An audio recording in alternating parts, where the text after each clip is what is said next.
Hello viewers, in this video we will learn about the accounting aspect involved in a not for profit organization।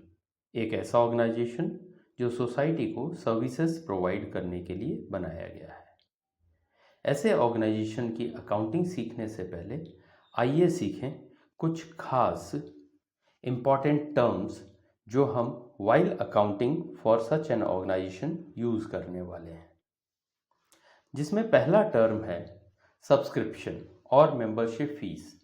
यह वह fees है जो कि members annually और monthly उस organisation को पे करते हैं टू रिमेन अ मेंबर। ये फीस रेवेन्यू नेचर की है, as is paid by the member every month और एवरी ईयर।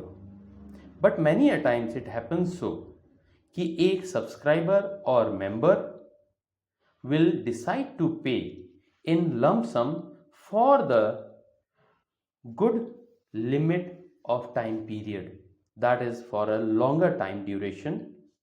तो इन दैट कंडीशन वह ऑर्गेनाइजेशन को एक हैंडसम अमाउंट पे करता है, and that is called life membership fees. This life membership fees is of capital nature. यहाँ हमें याद रखना है कि subscription being of revenue nature income consider होगा, जबकि life membership fees being capital nature liabilities में शो होगा, बिकॉज नेचर कैपिटल हो गया। फर्दर चलें, एंट्रेंस फी और एडमिशन फीस। यह वह अमाउंट है जो ऑर्गेनाइजेशन के प्रेमाइसिस लिमिट्स में एंट्री के लिए एक पर्सन को पे करनी पड़ती है। Again this is a revenue nature income for the organization. Next is donations. Donations दो तरह के पॉसिबल हैं, जनरल और specific. If this is a general donation, in that condition we will show it as an income as it is of revenue nature।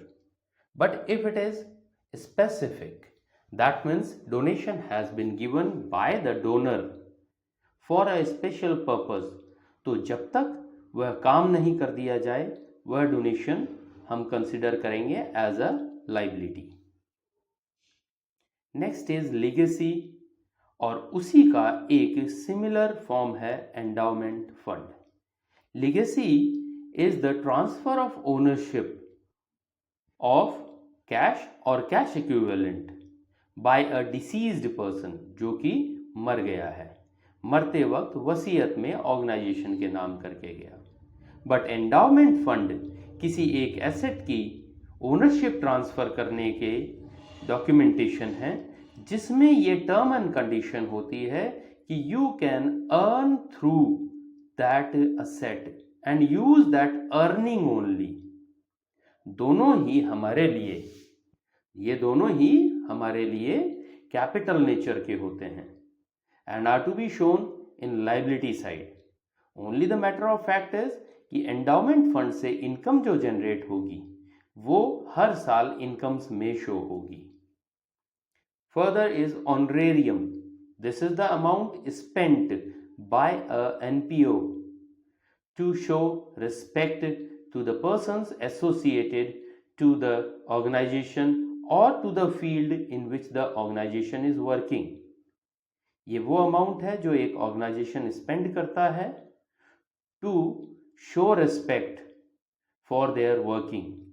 Usually इसमें secretary का honorarium आप लोगों को अकाउंट अप करने के लिए कहा जाएगा। यूजुअली ऐसे ऑर्गेनाइजेशन से जुड़े हुए लोग यकीनन आपको बिना सैलरीज के ही जुड़ाव दिखाते हैं। ऐसे लोगों को हम जो पेमेंट देते हैं वो ऑनरेरियम कहलाता है।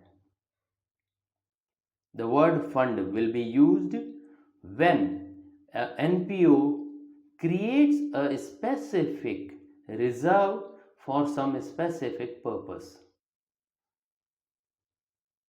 Towards the end of the year हर ऑर्गेनाइजेशन को फाइनेंशियल स्टेटमेंट्स बनाने हैं। Similar is the case with NPO।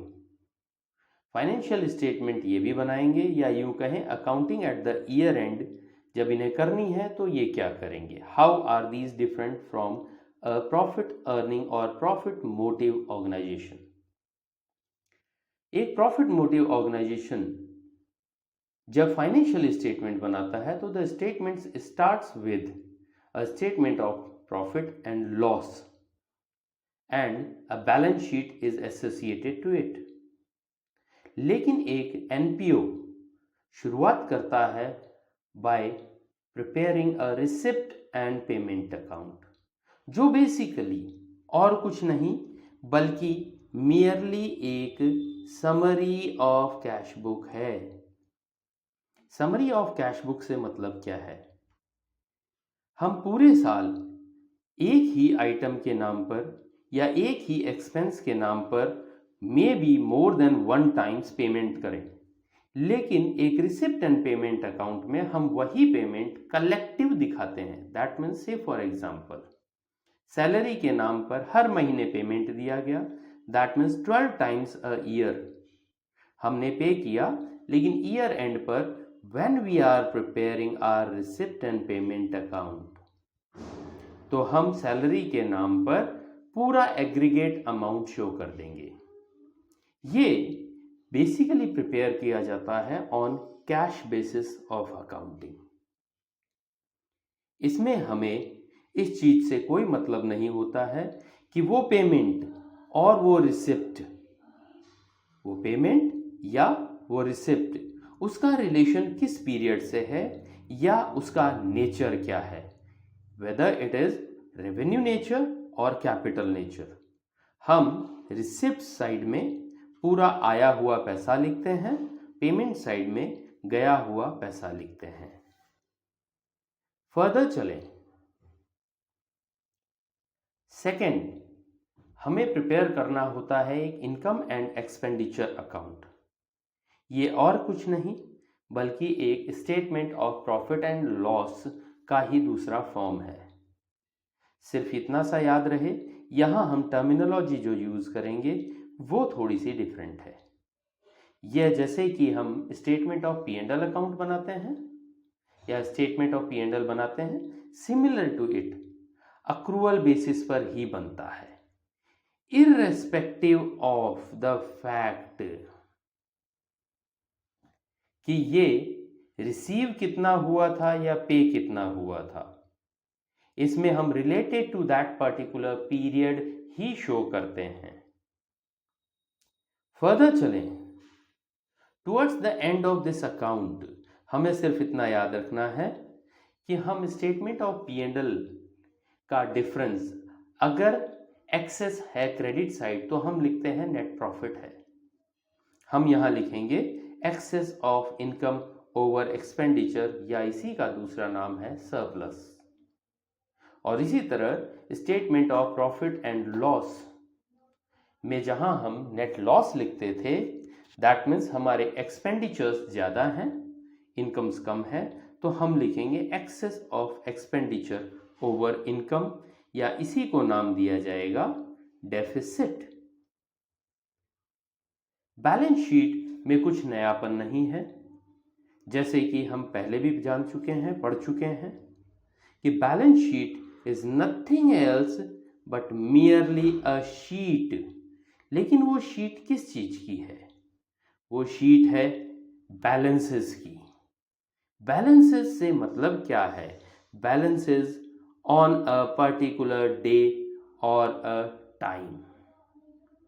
लेकिन ये किस तरह के बैलेंसेस हैं, ये वो बैलेंसेस हैं which have not been written off yet, यानी बैलेंस शीट में वो फिगर्स नजर आएंगे जो कि has not been written off or to the extent not written off, या यूं कहें इन अदर वर्ड्स ये वो फिगर्स हैं which are to be carried forward to next accounting period. While accounting for a not for profit organization, हमें कुछ associated ledger accounts भी बनाने पड़ सकते हैं, या इन्हीं की जगह हम कुछ स्टेटमेंट्स से भी हमारी कैलकुलेशंस ले सकते हैं। Basically, I am listing such ledger accounts or related statements, जिसमें पहला नाम है सब्सक्रिप्शन का अकाउंट या statement showing calculation of subscription. यहां याद रहे कि हम दोनों में से कोई भी एक चीज बना सकते हैं, या तो लेजर अकाउंट या स्टेटमेंट। नेक्स्ट इज असेट्स का अकाउंट या statement showing the calculations related to asset. इसमें हमें मालूम करना पड़ सकता है प्रॉफिट और लॉस या depreciation related to an asset. Further expenses and incomes, जिसमें हमें accrued, prepaid, advances and unearned का एडजस्टमेंट करना पड़ सकता है।